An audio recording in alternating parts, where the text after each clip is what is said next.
আমি একটা রেসিপি করেছি, কড়া বসিয়ে নিয়েছি, দিয়ে লঙ্কা দিয়ে দিয়েছি দুটো। লঙ্কাটা ভাজা এসেছে, এবার এর মধ্যে আমি কালো জিরে দিয়ে দেবো, পরিমাণ মতন কালো জিরে দিলাম। এটা ভেজে নেব।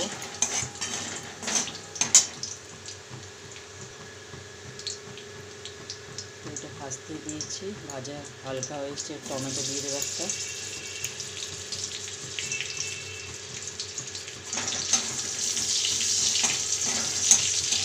টমেটো ভাজতে দিলাম। দিয়ে দেবো এর মধ্যে আমি আদা বাটা,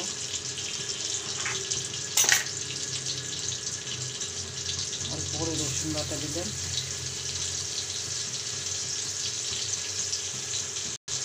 দিয়ে এটাকে নেড়ে নেব। মশলাটাকে গ্যাসটাকে হাইতে দিয়ে এবার মশলাটাকে ভালো করে ভেজে নেব।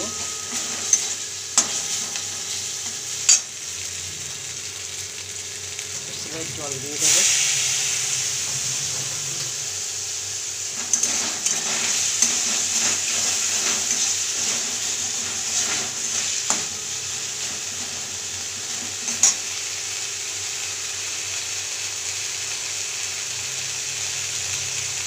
এর মধ্যে আমি পরিমাণ মতন হলুদ দিয়ে দেবো, লঙ্কা দিয়ে দেবো পরিমাণ মতন।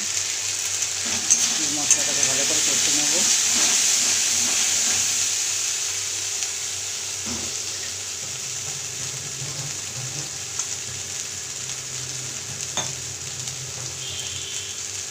অল্প জল দিয়ে একটু কষে নেব মশলাটাকে।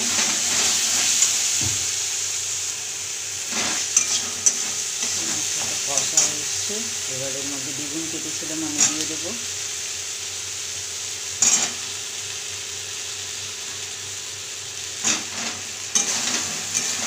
বেগুনগুলোকে একটু ভালো করে মশলার সঙ্গে ভেজে নাও হালকা করে।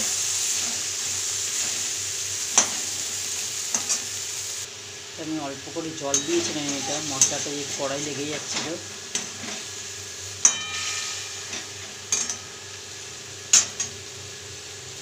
এবার এর মধ্যে আমি জিরে গুঁড়ো দিয়ে দেবো,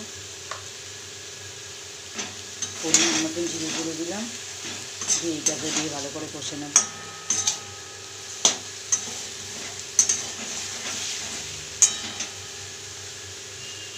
কিছুক্ষণ কষতে দেবো। মশলাটা কষা হয়ে এসছে, এবার আমি পরিমাণ মতন জল দিয়ে দেবো।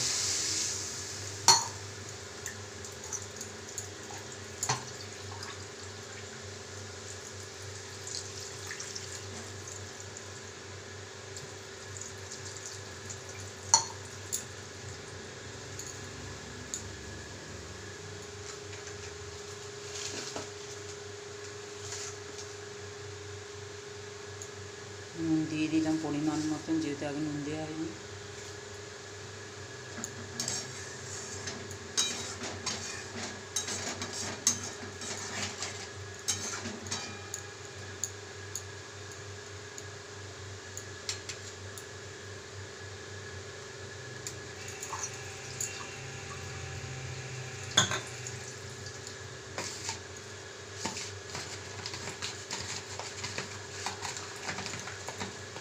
এবার ফুটতে আরম্ভ করেছে।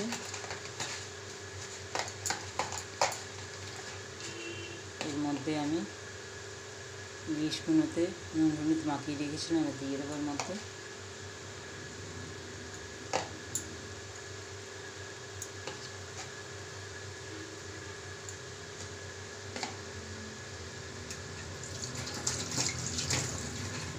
এটা আমি কিছুক্ষণের জন্য ঢেকে দেবো, দিয়ে ফুটিয়ে নেব।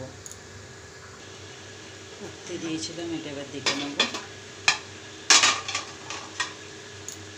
ফুটে গেছে, নেড়ে নিয়ে এটাকে আমি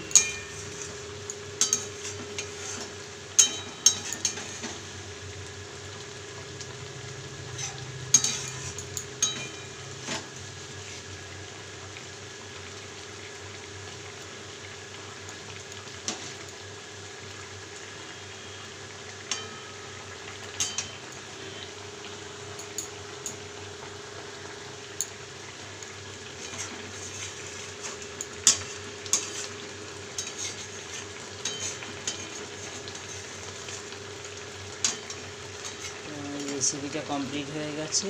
কালো জিরে দিয়ে বেগুন ইলিশের ঝোল, খুব সুন্দর একটা রেসিপি। এবার একটা পাত্রের মধ্যে আমি নামিয়ে নেব। এটা